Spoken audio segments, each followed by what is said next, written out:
एक बार की बात है, एक जंगल में एक बड़ा पेड़ था। उस पेड़ पर कई पक्षियों ने घोंसले बनाए और खुशी से रहने लगे। पेड़ उन्हें बारिश, हवा, ठंड और धूप से बचाता था। एक दिन आसमान में बादल छा गए और भारी बारिश हुई। जंगल बहुत गीला है। तभी जंगल में खेल रहे कुछ बंदर बारिश में भीगते हुए एक पेड़ के नीचे आकर बैठ गए और ठिठुरने लगे। बंदरों को देखकर पक्षी हंसने लगे और उनसे चंचल अंदाज में बातें करने लगे। हम इतने छोटे थे कि हम अपनी चोंच से घास और टहनियां इकट्ठा करके घोंसले बनाते थे। वे हमारा मजाक उड़ाते थे कि हम घर नहीं बनाते, जबकि हमारे 2 पैर और हाथ थे।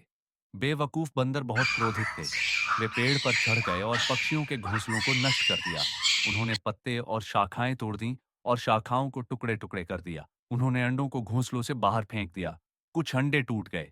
बच्चे पक्षी डर के मारे चिल्लाने लगे। बंदरों ने सब कुछ नष्ट कर दिया और चले गए। विकृत घोंसले, पेड़ और अपने टूटे हुए अंडों को देखकर सभी पक्षियों ने सोचा, वाह! हमें इस बात से दुख हुआ कि हम अनावश्यक रूप से ऐसे मामले में हस्तक्षेप कर रहे थे जिसका हमसे कोई लेना देना नहीं था। कहानी की नीति: कभी भी दूसरों का मजाक न उड़ाएं, इसके अप्रत्याशित परिणाम हो सकते हैं।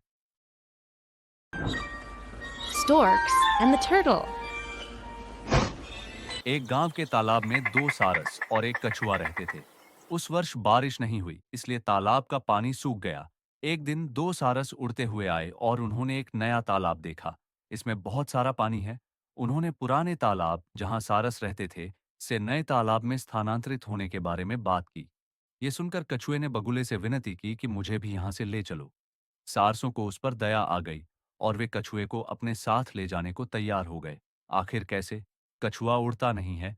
मैं तो ऐसे चलता भी नहीं हूं। कछुआ बहुत धीरे चलता है ना?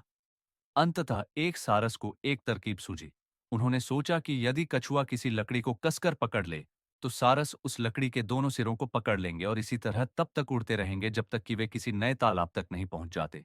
किसी भी हालत में तुम्हें छड़ी को नहीं छोड़ना चाहिए, तुम्हें छड़ी को कसकर पकड़ना होगा। सारस ने कछुए को चेतावनी दी। कछुआ भी ठीक है। अगले दिन दोनों सारस कछुए को अपने साथ लेकर उड़ने लगे। कछुए ने शुरू में छड़ी को कसकर पकड़ रखा था, लेकिन थोड़ी देर उड़ने के बाद नीचे जमीन पर कुछ बच्चे दिखाई दिए। बच्चे यह दृश्य देखकर आश्चर्यचकित होकर एक दूसरे को इसकी ओर इशारा करते हुए बातें करने लगे। कछुए ने यह देखा तो वह सारसों को बताने के लिए आगे पीछे घूमने लगा, और तो और कछुआ नीचे गिर गया और उसकी जान चली गई। मृत कछुए को देखकर सारस बहुत दुखी हुए। कहानी की नीति: उत्साह हर चीज में काम नहीं आता। धैर्य बहुत जरूरी है। Happy Holi!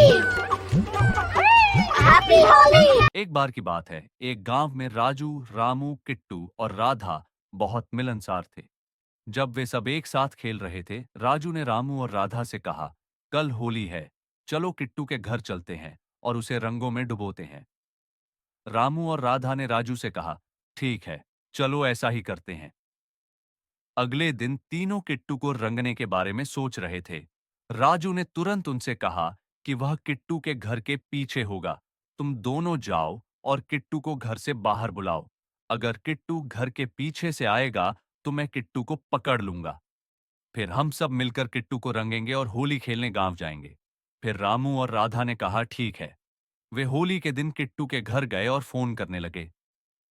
किट्टू ने खिड़की से उन्हें देखा और कहा, वे मुझे रंग लगा रहे हैं, इसलिए मुझे पहले उन्हें रंग देना चाहिए। वह घर के पीछे से गया।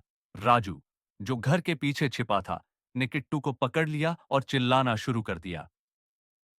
तुरंत रामू और राधा ने जाकर किट्टू को रंगों से ढक दिया। बाद में सभी ने एक दूसरे को रंगों से रंग दिया। किट्टू की मां ने सभी को रंगों से रंग दिया और उन्हें होली के त्योहार के बारे में बताया। बाद में सभी ने गांव में जाकर अपने साथियों और बड़ों के साथ खेल खेल में और नाच गाकर मस्ती के साथ होली मनाई।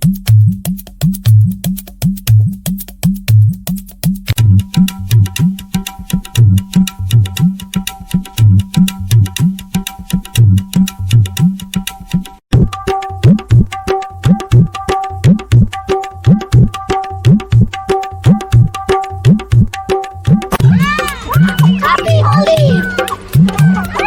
Happy Holi!